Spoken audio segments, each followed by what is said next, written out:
Donc je suis François Lerche, je suis psychiatre sur l'équipe mobile psychiatrie précarité nord-est du nord-est de Paris, équipe qui appartient au pôle psychiatrie précarité du GHU Paris Psychiatrie Neurosciences. Donc une EMPP, c'est une équipe mobile psychiatrie précarité.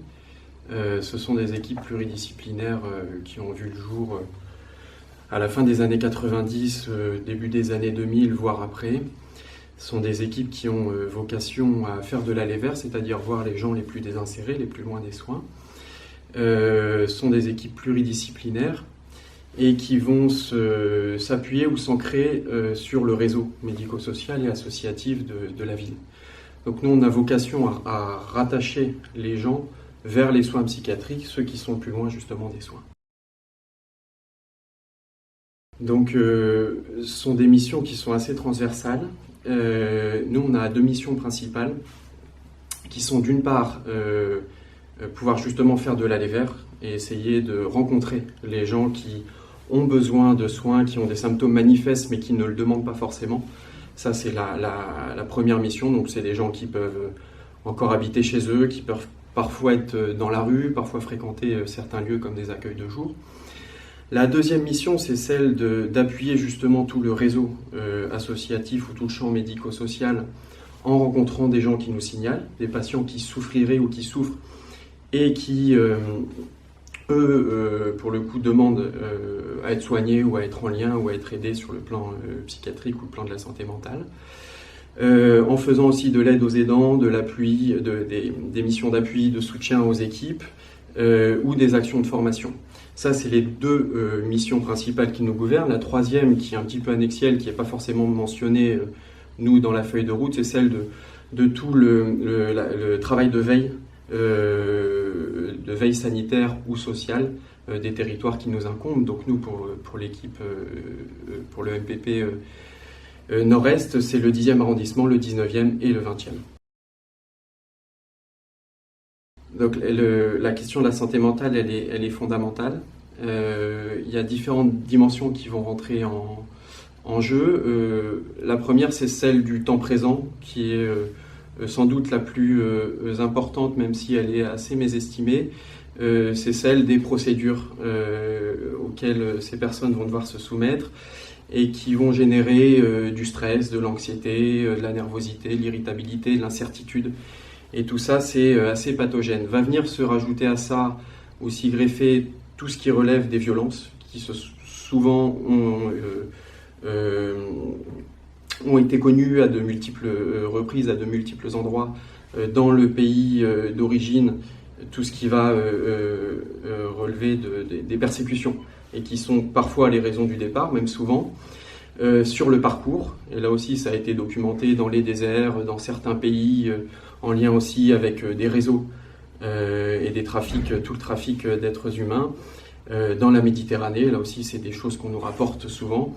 Et en Europe, alors à la fois dans les pays d'entrée, les pays du bassin méditerranéen ou les pays balkaniques, ou les pays dits d'accueil, les pays un petit peu plus au nord, justement en France, on nous rapporte aussi parfois des violences quand les gens arrivent dans la rue, dans les centres d'hébergement, voilà.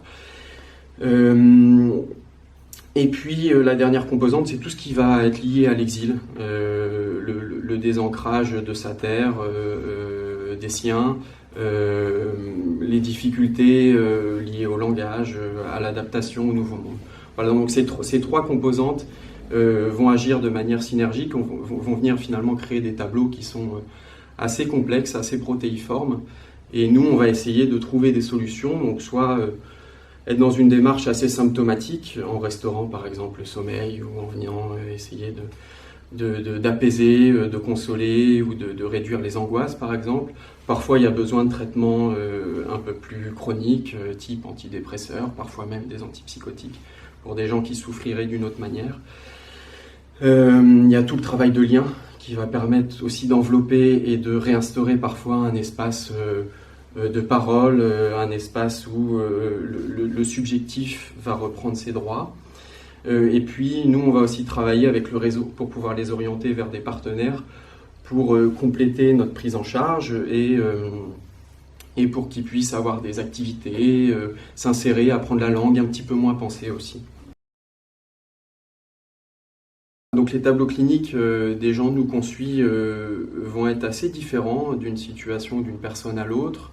On va avoir en effet toute la clinique des exilés qui est empreinte de psychotraumatisme, de dépressivité, d'anxiété, de stress, même parfois de symptomatologie psychotique un peu plus pernicieuse qui peut s'exprimer aussi à bas bruit, notamment chez ceux qui soit ont connu des violences sévères, répétées, intentionnelles, soit chez ceux qui sont dans des parcours d'errance et qui ne parviennent pas à s'insérer depuis plusieurs années. On voit parfois l'émergence de symptômes plutôt d'allure psychotique. Et puis, chez les gens qui sont dans une autre forme d'exclusion ou de précarité, on peut voir des tableaux de psychose sévère avec désocialisation, désaffiliation, auto-exclusion, ce qu'on appelle nous l'auto-exclusion, le fait parfois de s'oublier soi pour ne plus souffrir ou d'oublier sa souffrance pour ne plus souffrir, et vont émerger d'autres symptômes. L'isolement, c'est aussi extrêmement marqué auprès de notre public, des gens qui vont s'isoler soit chez eux, soit dans la rue, et qui vont se couper du monde. Et c'est des prises en charge qui vont être éminemment complexes et souvent très longues. Et puis l'autre facteur qui est important à prendre en compte, c'est celui des toxiques qui parfois se greffent justement au tableau clinique auquel on fait face, ou aux personnes qu'on va essayer de soigner. Et pour ça, on travaille nous en coopération avec les équipes d'addictologie. C'est vrai que dans nos disciplines, la psychiatrie et l'addictologie sont souvent scindées, alors que en réalité, c'est quand même deux disciplines qui sont là aussi nettement intriquées. La santé mentale, c'est un domaine qui a émergé finalement assez récemment. D'ailleurs, le terme santé mentale, il est assez récent.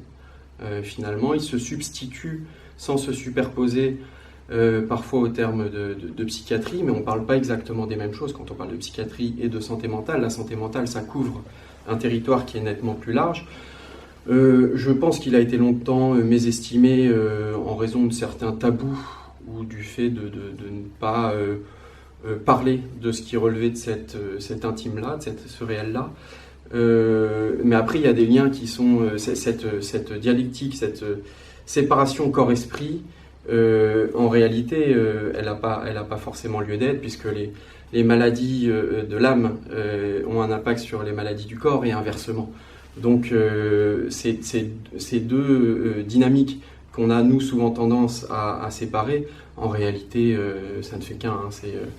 Tout ce qui relève de l'esprit va venir jouer sur le corps et inversement.